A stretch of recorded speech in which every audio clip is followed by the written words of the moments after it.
Aura क्या होता है? ऑरा का साइंटिफिक टर्म्स में डिस्क्राइब करें तो यह एक इलेक्ट्रोमैग्नेटिक फील्ड है। दुनिया में जितनी भी वस्तु हैं सबका अपना अपना ऑरा होता है। ऑरा से आप किसी को भी आकर्षित कर सकते हो। देवी देवताओं के चित्र के पीछे जो आपको गोलाकार प्रकाश दिखाई देता है, या फिर भगवान बुद्ध के पीछे जो आपको गोलाकार दिखाई देता है, वह होता है ऑरा।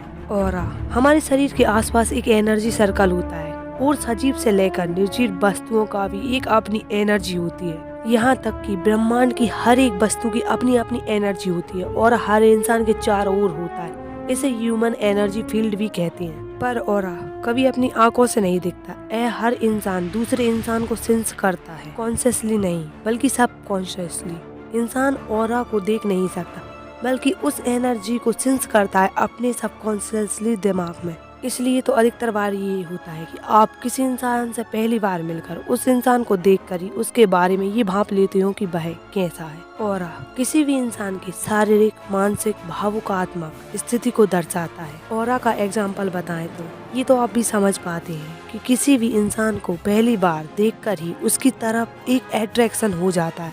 तो ये ऐसा इसलिए होता है कि उसका ऑरा आपको अपनी ओर आकर्षित करता है। दुनिया में इतने सारे लोगों के होने के बावजूद भी आपको कुछ लोगों से ही क्यों अट्रैक्शन होता है? तो ये उस एनर्जी ऑरा की वजह से होता है। इसी तरह आपको दूसरा एग्जांपल देती हूँ। फिल्म स्टार बहुत होते हैं, लेकिन आपको और आपके फ्रेंड को अलग अलग ही पसंद होता है। ये ऑरा की वजह से होता है। उस फिल्म स्टार का ऑरा आपको इतना होता है कि वो आप उसकी ओर आकर्षित हो जाते हैं, और आपकी फ्रेंड को वो फिल्म स्टार इतना ज़्यादा कुछ खास नहीं लगता, लेकिन आपको वो फिल्म स्टार बहुत ही अच्छा लगता है, क्योंकि उसका ऑरा आपको आकर्षित करता है, अट्रैक्ट करता है। प्रत्येक व्यक्ति का ऑरा अलग अलग रंग का होता है, जिससे उस व्यक्ति का स्वभाव और उसकी जीवन वेशना का पता चलता है। ऑरा के बारे में हम अगर जानकारी लें तो पुराने समय में भी इसे बताया जाता है। जैसे इसे हिंदी में आवा मंडल भी कहा जाता है। उसी तरह जैन धर्म में इसे लेस्या कहते हैं। जैन धर्म के अनुसार 6 तरह की लेस्याएं होती हैं। नेगेटिव और पॉजिटिव ऑरा। जिन लोगों का ऑरा अपने विचार और कर्मों के द्वारा नेगेटिव हो चला है, उसके पास बैठने या उनसे मिलने की भी अच्छे आदमी की इच्छा नहीं होती।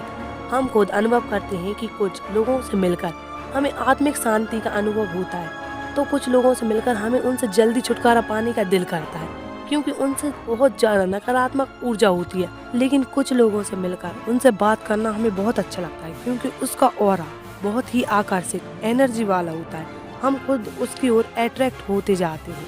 आप में से बहुत सारे लोगों के दिमाग में ये तो आ रहा होगा कि ऑरा के बारे में तो हमने जान लिया है, पर ऑरा को कैसे ठीक करें, और हमारा अगर ऑरा कम भी है तो उसे कैसे बढ़ाएं। तो ये तरीका बता रही हूँ जिससे आपका ऑरा ठीक हो सकता है। पहला, आग में तापना। आपने अक्सर देखा होगा कि अखाड़े में बाबा या नागा बाबा धूना लगाते हैं या फिर धूनी लगाकर तापते हैं। इससे ऑरा ठीक और शुद्ध होता है। यह आवा मंडल को भौतिक रूप से ठीक करने की प्रक्रिया है, या ऑरा को ठीक करने की प्रक्रिया है। आप आग के सामने पीठ करके बैठे और बहुत थोड़े समय के लिए तापें। ऐसा कम से कम 43 दिन तक करें।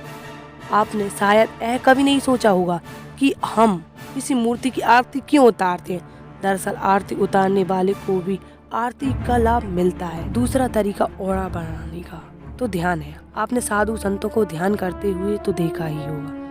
प्रतिदिन आप भी उस स्थान पर बैठकर उस वातावरण में आसन लगाकर कुछ 5 मिनट के लिए ध्यान करें। ध्यान के वक्त किसी भी प्रकार की फालतू या नेगेटिव विचारों को त्याग कर आपको पूर्णतः शांत रहकर अपनी श्वासों का आवागमन पर ध्यान देना है। मतलब अपनी सांस लेते टाइम हमें उन सांसों को देखना है। ऐसा आप कम से कम 43 दिनों तक करें। यदि आप ध्यान नहीं करना चाहते तो प्रार्थना करें। ऑरा को देखना। ऑरा को अगर आप देखना चाहते हैं तो उसे महसूस करना शुरू करें। ऑरा देखना शुरू करने का एक अच्छा उपाय है कि उन्हें महसूस करना।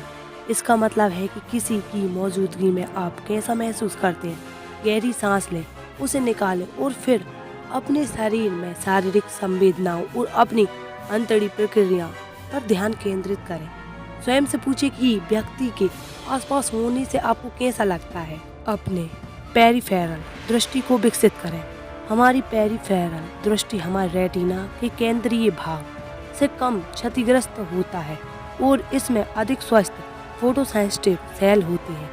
इसके अलावा चूँकि हमने वर्षों में कुछ तरीकों से उपयोग करने के लिए अपनी केंद्रीय दृष्टि को प्रशिक्षित किया है, इसलिए अब ऑरा देखने के लिए इस नए तरीके का इस्तेमाल करना मुश्किल हो सकता है।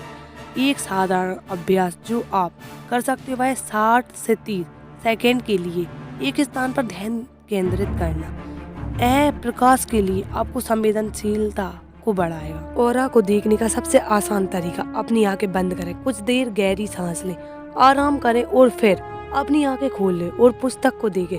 पुस्तक पर ध्यान केंद्रित नहीं करना है, इसकी वजह थोड़ा बगल में देखें और इसे छोड़ दें। थोड़ी देर के बाद आप किताब से आने वाले एक पीले संकीर्ण ऑरा को देखेंगे जो आपकी मुलायम फोकस को पकड़ते हुए चमकदार पीले या हरे रंग में बदल जाएगा। एक सामान्य इंसान का ऑरा 2 से 3 फीट तक माना जाता है। ऑरा का आवरण इस माप से नीचे जाने पर व्यक्ति मानसिक व भौतिक रूप से विकृत हो जाता है या फिर टूटने लगता है। इस स्थिति में उसका आत्मबल भी कम हो जाता है। व्यक्ति की यही स्थिति जीवन के कष्ट या दुख वाली कहलाती है। उम्मीद है दोस्तों आपको वीडियो अच्छी लगी तो वीडियो को लाइक करें, चैनल को सब्सक्राइब करें। Thanks for watching, thank you. और कमेंट में बताएं आपको ऑरा के बारे में जानकारी कैसी लगी। Thank you guys.